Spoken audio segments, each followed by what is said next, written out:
નમસ્કાર ન્યૂઝ 18 ગુજરાતીમાં આપનું સ્વાગત છે। આપની સાથે હું છું કોમલ। સમાચારની શરૂઆત કરીએ તો પદ્મશ્રી એવોર્ડ 2026ની જાહેરાત કરવામાં આવી છે। 3 ગુજરાતીઓને પદ્મશ્રી પુરસ્કાર એનાયત કરવામાં આવ્યો છે। ત્યારે વડોદરાના ધાર્મિકલાલ ચુનીલાલ પંડ્યાને પદ્મશ્રી એવોર્ડ એનાયત કરવામાં આવ્યો છે, જ્યારે જૂનાગઢના હાજીભાઈ કાસમભાઈ મીરને પણ પદ્મશ્રી એવોર્ડ આપવામાં આવશે। સુરતના નિલેશ માંડલેવાલાને પદ્મશ્રી એવોર્ડ એનાયત કરવામાં આવશે।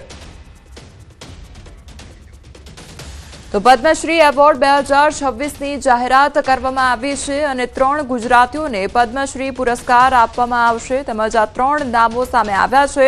2026ના જે પદ્મશ્રી એવોર્ડના નામો છે તેની જાહેરાત કરવામાં આવી છે, જેમાં 3 ગુજરાતીઓનું નામ સામે આવ્યું છે। વડોદરાના ધાર્મિકલાલ ચુનીલાલ પંડ્યાને પદ્મશ્રી એવોર્ડ આપવામાં આવશે। જૂનાગઢના હાજીભાઈ કાસમભાઈ મીરને પણ પદ્મશ્રી એવોર્ડ, ત્યારે સુરતના નિલેશ માંડલેવાલાને પણ પદ્મશ્રી એવોર્ડ। જૂનાગઢના ઢોલક હાજીભાઈ મીરને પદ્મશ્રીથી સન્માનિત કરવામાં આવશે। આ પ્રસંગે હાજુ રમકડુના હુલામણા નામથી જાણીતા ઢોલક હાજીભાઈએ ન્યૂઝ 18 સાથે ખાસ વાતચીત કરી છે।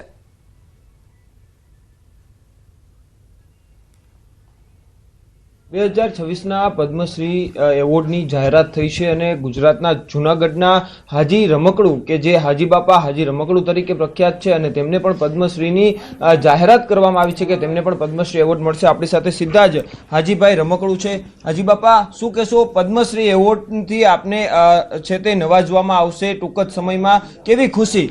અરે ખૂબ ખુશી થઈ ગયો, રાજી થઈ ગયો હું ને મને આ જે પદ્મશ્રી એવોર્ડ જે મળે છે આજે દિલ્હી, આજે મને સમાચાર એવા મળ્યા કે આજે હાજીનું નામ જાહેર થશે તો આજે જેટલા બી પત્રકારો ને જેટલા બી અહીંયા જૂનાગઢના ધારાસભ્યોને આજે અમારા જે તંત્ર તમારા જૂનાગઢ જિલ્લાના એ બધાના ફોન મને કે હાજી અભિનંદન।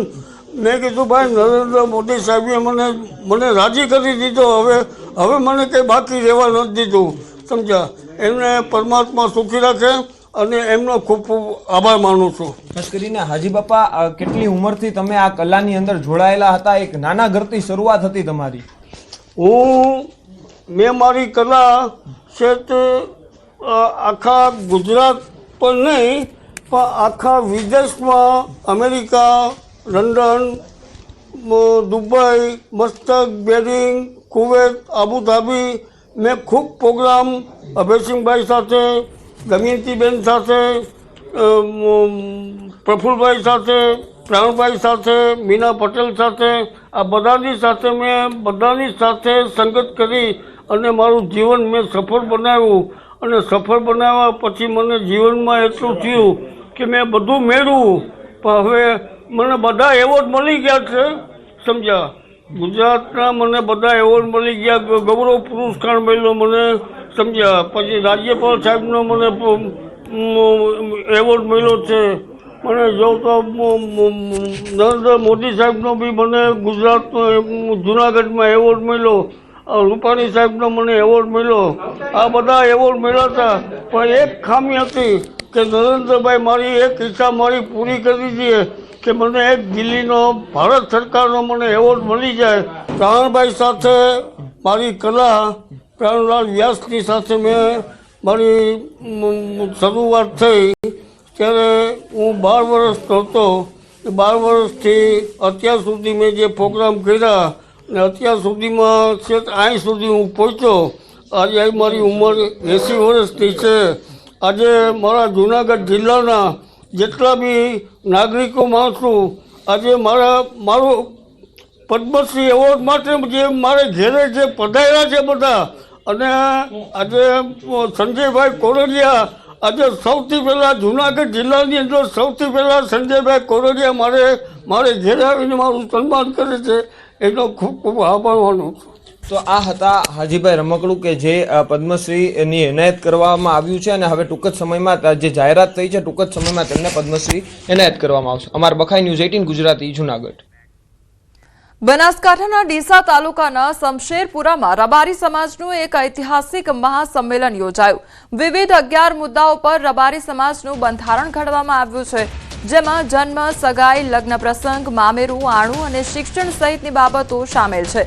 આ સંમેલનમાં બનાસકાંઠા, વાવ, થરાદ અને પાટણ જિલ્લામાંથી અંદાજે 40,000થી વધુ લોકો ઉપસ્થિત રહ્યા. મોટી સંખ્યામાં મહિલાઓએ પણ હાજરી આપી. ધાનેરાના ધારાસભ્ય માવજી દેસાઈએ કહ્યું, કુપ્રથા, દેખાડો અને સમાજમાં થઈ રહેલા ખોટા ખર્ચાને જાકારો આપી સમાજ કેમ શિક્ષિત બને અને આગળ વધે તેના પર ધ્યાન કેન્દ્રિત કર્યું છે. હવે રબારી સમાજમાં દીકરીના જન્મ પર કોઈ અફસોસ નહીં કરે, કારણ કે બંધારણમાં જે જોગવાઈ કરાઈ છે તેણે માતા પિતાના માથેથી ખર્ચાઓનો બોજ ઓછો કરી દીધો છે. આ બંધારણને 3 જિલ્લાના રબારી સમાજે સર્વસંમતિથી સ્વીકાર્યું છે. વ્યસન મુક્તિનો સૌથી મોટો મુદ્દો અમે લીધો છે. અંધશ્રદ્ધામાંથી સમાજને દૂર કરવો, બાળ લગ્નો બિલકુલ બંધ કરવા અને જે સમાજમાં ખોટા દેખાદેખીના, ખોટા રાજકીય જે ખોટા ખર્ચાઓ દેખાદેખીના થાય છે એ તમામ પ્રકારના ખોટા ખર્ચાઓ બંધ કરી અને સમયનો બચાવ થાય એ પ્રકારના બંધારણની અંદર ખૂબ મહત્વના મુદ્દા લીધા છે. અને આ બંધારણ સમાજની પ્રગતિ માટે છે, સમાજના ઉત્કર્ષ માટે છે, સમાજ શિક્ષણ તરફ વળે, સમાજ એકતા રે, નાની નાની ગરબડમથી બહાર આવે, શિક્ષિત સમાજોની હરોળમાં જાય, આપણા દરેક ઘરે ઘરે કુટુંબે એક નોકરી કરતો થાય, આપણી દીકરીઓ તમામ ભણતી થાય. આ જાતનું બંધારણ મૂક્યું છે. સગાઈ હોય, લગ્ન હોય, બીજી ધાર્મિક જે વિધિઓ છે એના ઉપર જે ખોટા ખર્ચા થતા હતા એના ઉપર પાબંદી મૂકવામાં આવી છે અને સમાજ આર્થિક રીતે સમૃદ્ધ થાય એ માટેના ઘણા બધા મુદ્દાઓનો સમાવેશ કરવામાં આવ્યો છે. હા, ખૂબ જ ફાયદો થશે અને આવનારી પેઢીમાં પણ ખૂબ જ ફાયદો થશે. ખર્ચી નાબૂદી, અત્યારના લોકો ખોટા દેખાવડા અને વ્યસન કરે છે તેનાથી મુક્તિ મળશે અને આ બંધારણ જો દરેક લોકો અમલ કરશે તો દરેકને फायदाकारक निवड़શે. एक अच्छे समाज के लिए जो प्रगति के पथ पर है बहुत ज्यादा, वो अगर ये फैसला करता है कि हमारे व्यवहार माप से हो, हमारी भविष्य की पीढ़ी के लिए हमारी आर्थिक व्यवस्था बचा के रखे, अच्छा पैसा उनके पास में रहे, छोटी मोटी कोई ऐसी कुरीतियां हो वो बंद हो जाए. તો રબારી સમાજના નવા બંધારણ મુદ્દે ઠાકરસિંહ રબારીનું નિવેદન સામે આવ્યું છે. આપણી પાસે સરસ્વતી નથી, આપણે સરસ્વતી લાવવાની છે. એવું ધામ બનાવવું કે આપણા યુવાનો આઈએએસ, આઈપીએસ બને, આપણા 5,000 કોન્સ્ટેબલ હોય અને બીજા સમાજના આઈપીએસ રાજ કરે છે. રબારી સમાજની બહેનોને અંગ પ્રદર્શન અને દેહ પ્રદર્શન ન કરવા સલાહ આપી. શિક્ષણની સાથે સાથે સંસ્કાર પણ હોવા જોઈએ તેવું કહ્યું છે. એ ટેકનોલોજીનો યુગ છે, વિજ્ઞાનનો યુગ છે. હવે ભૂવામાંથી ભણતર પકડવાનો સમય આવ્યો છે. આપ સૌ ભણતર પકડી લો એવી વિનંતી કરવા આવ્યો છું. યુવાનોને મારા નવઘણ જેવા ભાઈઓને કેવું છે કે આપણી પાસે ખૂબ દેવી દેવતાઓ, ભુવાજીઓ છે, એમના આશીર્વાદ સમાજ ઉપર છે, પણ 10 વર્ષ માટે યુવાનોને કહું છું કે આ બધું છોડી અને શિક્ષણના કામે લાગી જાઓ. માત્ર શિક્ષણ સિવાય નહીં, આપણી પાસે બધી દેવીઓ છે પણ સરસ્વતી દેવી નથી. હવે સરસ્વતી દેવી લાવવાની છે. સરસ્વતીનું કામ 10 વર્ષ માટે કરો, તમને દુનિયાની કોઈ તાકાત રોકી નહીં શકે. ધામ ઉભો કરો કે આ સમાજના દીકરા આઈપીએસ ને આઈએસ બને. આપણે 3જા વર્ગના 5,000 પોલીસ કોન્સ્ટેબલ કરો, પણ બીજા કોઈનો એક આઈપીએસ આવે તો 5,000 ઉપર રાજ કરે. આ સમાજમાંથી કલેક્ટર બને, આઈપીએસ બને એવી યુનિવર્સિટી અહીં બનાવો એવી પણ આપ સૌને વિનંતી કરું છું. જેતપુરના અમરાપુર ગામમાં સિંહે એક જ રાતમાં 7 પશુઓનું મારણ કરતા સમગ્ર પંથકમાં ભારે ફફડાટ વ્યાપી ગયો છે. ચારણ સમઢિયાળા રોડ પર આવેલ રહેણાંક વિસ્તારમાં સિંહ પરિવારે ધામા નાખતા પશુપાલકોને મોટું આર્થિક નુકસાન વેઠવાનો વારો આવ્યો છે. તો સ્થાનિકોનો આક્ષેપ છે કે વન વિભાગને વારંવાર રજૂઆત કરવા છતાં કોઈ નક્કર કાર્યવાહી કરવામાં આવી નથી, જેના કારણે લોકોમાં ભયનો માહોલ છે. ગ્રામજનો મારણ કરવા પશુઓનું યોગ્ય વળતર મળે અને સિંહને રહેણાંક વિસ્તારથી દૂર ખસેડવામાં આવે તેવી ઉગ્ર માંગ પણ કરી રહ્યા છે.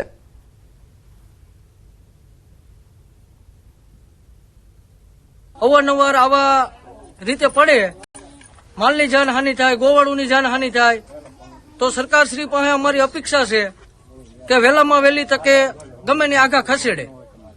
બરાબર, અમારે નદીઓના કાંઠા સિવાય ક્યાંય છે નહીં કાંઈ. અત્યારે સીમમાં બધે વાવેતર છે. આમ અમરાપુર રાતે 4 વાગે સિંહ પડેલા છે તો અમારી ગા ને મારણ કરી નાખ્યું છે. એમ ગા વિયાણે છે, એને 5 દિવસ થયા છે. નાનું વાસરું છે હજી 5 દિવસ. એને અમારે ગજરાવા ક્યાં જવું, એને હું અમારે દૂધ પાવું ક્યાં, એનું દૂધનું કોના ટાણે પૂરું પાડે. એટલી અમારી માંગ છે કે સરકાર અમને કંઈક સહાય કરે તો અમે આને કંઈક ગજરાણ કરીએ. અમારી માંગ છે કે સરકાર કંઈક સહાય કરે. વારણ ઘણી આ જનાવર આવી રીતે પીડા રાખે, રાત ઉજાગરા કઈ રીતના સહન કરવા. બરાબર ઓછી તને વારંવાર આવ્યા જ રાખે. કેટલી નુકસાની થઈ તમને અંદાજે? અત્યારે નુકસાની તો માનો 70,000 નો માલ માર નાખ્યો. અમરેલી રાજુલા નજીક સિંહની લટાર જોવા મળી છે. લટાર મારતા સિંહના દ્રશ્યો સીસીટીવી કેમેરામાં કેદ થયા છે. તો રાજુલાના લીલાપીરની દરગાહ પાસે સિંહ જોવા મળ્યો હતો. રાજુલાના ભેરાઈ રોડ પર આવેલ લીલાપીરની દરગાહ પાસે સિંહની ગત રાત્રિના આટાફેરા જોવા મળ્યા. તો રાજુલા અને આસપાસના વિસ્તારોમાં શિકારની શોધમાં અનેક વખત સિંહ આવી જતા લોકોમાં ફફડાટ પણ ફેલાયો છે. ગેરકાયદેસર રીતે ભારતમાં ઘૂસી વસવાટ કરતા 3 બાંગ્લાદેશીઓની અમદાવાદ પોલીસે અટકાયત કરી છે. તેમની સાથે 3 બાળકો પણ મળી આવ્યા હતા. ચંડોળા તળાવ ખાતેથી મકાન તૂટી જતા અસલારીમાં ભાડાનું ઘર રાખીને તેઓ રહેતા હતા. તો હાલ પોલીસે તમામની અટકાયત કરી વધુ કાર્યવાહી હાથ ધરી છે.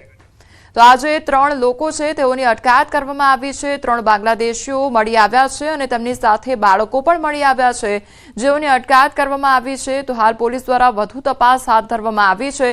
ચંડોળા તળાવ ખાતેથી મકાન તૂટી જતા અસલાલીમાં ભાડાનું ઘર રાખીને આ લોકો રહેતા હતા. હાલ પોલીસે તમામની અટકાયત કરીને વધુ કાર્યવાહી હાથ ધરી છે. સુરતના વરાછા વિસ્તારમાં રહેતા જાણીતા ઉદ્યોગપતિના બંગલામાં રાત્રે ચોરીની ઘટના સામે આવી છે. ઘરના બેડરૂમ સુધી લગાવેલા સીસીટીવી કેમેરામાં સમગ્ર ચોરી કેદ થઈ હતી. તો ચોરી કર્યા બાદ ભગવાન કૃષ્ણનું ચિત્ર પણ ફાડ્યું હતું. સુરતના ઉદ્યોગપતિના ઘરે ધાડ પાડનારની સ્માર્ટફોને પોલ ખોલી દીધી હતી. ઘટના અંગે જાણ થતાં જ વરાછા પોલીસે કાર્યવાહી કરી અને મોબાઈલ લોકેશનના આધારે માત્ર 3 કલાકમાં આરોપીને ઝડપી લઈ ₹16.40 લાખનો મુદ્દામાલ જપ્ત કર્યો છે. આશ્ચર્યની વાત તો એ છે કે સવારે 8 વાગે ચોરી થઈ અને સવારે 11 વાગ્યા સુધીમાં તો પોલીસે આરોપીને ઝડપી પાડી જેલના સળિયા પાછળ ધકેલી દીધો હતો. લઈ ગયા છે. અમે મંદિરથી લઈને રૂમથી લઈને બધું ચેક કર્યું તો અમને જાણ થઈ. તરત જ અમે વરાછા પોલીસ સ્ટેશનને ફોન કર્યો 100 નંબર પર અને પોલીસની કાર્યવાહી તરત જ આવી ગઈ અને તમામ સ્ટાફ સાથે ગુજિયા સાહેબ અને પરમાર સાહેબ આવી ગયા. એમણે એ સમયે તમામ ઘરના અંદરના અને બહારના સીસીટીવી ફૂટેજ જે મેળવી અને એક જે ઘરની બધી વસ્તુઓનું નિરીક્ષણ બી ચાલુ કર્યું ત્યારે ખબર પડી કે ઘરમાં અમારા ફોન બી જતા રહ્યા છે, મારા મધરનો. સુરેન્દ્રનગર શહેરના ભોગાવો નદી પર આવેલ બ્રિજ જર્જરિત હાલતમાં છે. આ ડેરીવાળા બ્રિજ પરથી એક લોખંડનો ગટર પણ ગાયબ છે. તેથી બ્રિજની સલામતી સામે ગંભીર સવાલો ઉભા થયા છે. થોડા સમય પહેલા જ લાખો રૂપિયાના ખર્ચે સમારકામ કરાયેલા બ્રિજ પરથી રોજ હજારો વાહન ચાલકો જીવના જોખમે પસાર થઈ રહ્યા છે. કોઈ મોટી દુર્ઘટના સર્જાય તે પહેલા બ્રિજનું સમારકામ થાય તેવી સ્થાનિકો અને વાહન ચાલકોની માંગ ઉઠી છે. દૂધની ડેરી વાળો પુલ ઘણા સમયથી બિસ્માર હતો. ગઈ સાલ તંત્રએ આને રિપેરિંગ સમારકામ માટે 20 દિવસ પછી માટે બંધ કર્યો હતો. પણ તે પછી આ પુલની મજબૂતાઈ રહેલા માટે સાંધાની વચ્ચે લોખંડના ગડર નાખેલા મજબૂતાઈ માટે. એમાં એક ગડર છેલ્લા 2-4 મહિનાથી ગુમ છે. ગડર નાખી અને ગંભીર જેવી દુર્ઘટના ન બને એનું વહેલી તકે તંત્ર સમારકામ કરાવે. ગણપતિ ફાસ્ટની હાજરે 25 થી 30 હજારની અંદાજિત વસ્તી હોય અને રાજકોટ બાયપાસને જોડતો આ ઓવરબ્રિજ છે જે દૂધની ડેરી આ બાજુમાં છે. એ વર્ષમાં વારંવાર અહીંયાથી ગટર નાખવાના કામગીરી થાય છે. તંત્ર અવારનવાર કામગીરી પણ અવારનવાર આ ગટર પાછા ચોરાઈ જાય છે. શિખર કેવી મજબૂતાઈ કરે એ ખબર નહીં. મોટા ભારે વાહનો અહીંથી પસાર થતા ભવિષ્યમાં કોઈ મોટી દુર્ઘટના થાય તો જવાબદાર કોણ? અને ભવિષ્યમાં કોઈ મોટી જાનહાનિ થાય એવી શક્યતાઓ રહેલી છે. સુરેન્દ્રનગર ઉપાસના સર્કલ થી રાજકોટ બાયપાસ ને જોડતા મુખ્ય જે દૂધની ડેરી વાળો જે બ્રિજ આવેલો છે, આ બ્રિજ નું અંદાજે 6 થી 8 માસ પહેલા તંત્ર દ્વારા સમારકામ કરવામાં આવ્યું હતું. ખાસ કરીને આના જે બ્રિજ પરના જે લોખંડના જે જોઈન્ટ છે, આ જોઈન્ટ ને મજબૂતાઈ માટે તંત્ર દ્વારા વચ્ચે લોખંડના ગડર નાખવામાં આવ્યા હતા. પરંતુ આપ જોઈ શકો છો કે આમાંથી જે મુખ્ય બ્રિજની વચ્ચેનો જે ભાગ છે એમાંથી લોખંડનો જે ગડર જ છે તે ગડર જ છે ગાયબ જોવા મળી રહ્યો છે. તેને લઈને બ્રિજની જે મજબૂતાઈ છે તેના પર સવાલો ઉભા થયા છે. ખાસ કરીને આ બ્રિજ પરથી દિવસભરના હજારો વાહન ચાલકો પસાર થાય છે. ખાસ કરી અને જે ઓવરલોડ ડમ્પરો તેમજ અન્ય જે માલવાહક વાહનો છે તે પણ મોટા પ્રમાણમાં પસાર થાય છે. ત્યારે ક્યાંક ને ક્યાંક બ્રિજની સલામતીને લઈને સવાલો ઉભા થવા પામ્યા છે. તંત્ર દ્વારા જે લોખંડનું ગટર છે નાખવામાં આવ્યું હતું, પરંતુ હાલ તે છે ગાયબ જોવા મળી રહ્યું છે. ત્યારે લોકો સવાલ ઉઠાવી રહ્યા છે કે તંત્ર દ્વારા અહીં ગટર નાખવામાં આવ્યું હતું કે કેમ, અને ગંભીરા બ્રિજ જેવી કોઈ ભયંકર દુર્ઘટના સર્જાય તે પહેલા તંત્ર દ્વારા આ બ્રિજનું યોગ્ય સમારકામ કરવામાં આવે તેવી વાહન ચાલકોની માંગ છે. અક્ષય જોશી, ન્યૂઝ 18 ગુજરાતી, સુરેન્દ્રનગર. પીએમ મોદીએ મન કી બાતમાં જેન્ઝીમાં વધતા ભજન ક્લબિંગના ટ્રેન્ડનો ઉલ્લેખ કર્યો છે. યુવાનોમાં આ એક નવો આધ્યાત્મિક અને મનોરંજન ટ્રેન્ડ બની ગયો છે, જેમાં પરંપરાગત ભજનો આધુનિક સંગીત સાથે કોન્સર્ટની જેમ ગાવામાં આવે છે. कथा सुनते वक्त सुने हैं और हर दौर ने भक्ति को अपने समय के हिसाब से जिया है. आज की पीढ़ी भी कुछ नए कमाल कर रही है. आज के युवाओं ने भक्ति को अपने अनुभव और अपनी जीवन शैली में ढाल दिया है. इसी सोच से एक नया सांस्कृतिक चलन उभर कर सामने आया है. आपने सोशल मीडिया पर ऐसे वीडियो जरूर देखे होंगे. देश के अलग अलग शहरों में बड़ी संख्या में युवा इकट्ठा हो रहे हैं. मंच सजा होता है, रोशनी होती है, संगीत होता है, पूरा तामझाम होता है. और પ્રધાનમંત્રી મોદીએ મન કી બાતમાં બહુચરાજીના ચાંદણકી ગામનો ઉલ્લેખ કર્યો અને બેચરાજીના ચાંદણકી ગામની પરંપરાનો ઉલ્લેખ કરતા પીએમ મોદીએ મન કી બાતમાં જણાવ્યું હતું કે અહીંના લોકો પોતાના ઘરમાં ભોજન જ નથી બનાવતા. ચાંદણકી ગામમાં શાનદાર કમ્યુનિટી કિચન છે. કમ્યુનિટી કિચનમાં એક સાથે આખા ગામનું ભોજન બને છે અને ગામના બધા લોકો એક સાથે બેસીને ભોજન કરે છે અને આ છેલ્લા 15 વર્ષથી આ પરંપરા ચાલી રહી છે.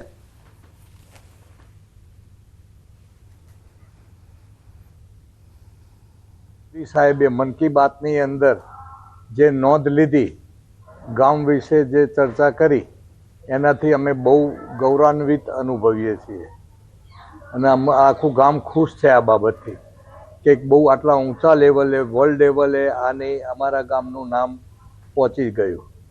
એનાથી અમે બહુ ખુશ છીએ અને અમે અમારી જવાબદારી હવે આ જે અમારી સર્વિસ છે એને અમે મોર એન્ડ મોર બેટર એને ઊભી કરવા માંગીએ છીએ. અમે તો અમારા માટે ઘણું ગર્વ કહેવાય, કારણ કે આજે નાનું ગામ, ખોબા જેવું ગામ અને સરહદ ઉપર છે, જિલ્લાની સરહદ ઉપર કહેવાય ગામ, છતાંય એને જો આ રીતે વડાપ્રધાન જેવા નરેન્દ્ર મોદીભાઈ જેવા આપતા હોય તો ઘણું ગર્વ કહેવાય અમારા માટે. સુરતના કોસંબાના તરસાડી ખાતે કલા મંદિર જ્વેલર્સ અને રોટરી ક્લબ દ્વારા આયોજિત પ્રથમ નિઃશુલ્ક સર્વજ્ઞાતિ સમૂહ લગ્નનું આયોજન કરવામાં આવ્યું, જેમાં સેવા અને સમર્પણનો અનોખો સંગમ જોવા મળ્યો હતો. આ સર્વજ્ઞાતિ સમૂહ લગ્નમાં 71 દીકરીઓને શાસ્ત્રોક્ત વિધિથી પ્રભુતામાં પગલાં પાડ્યા હતા.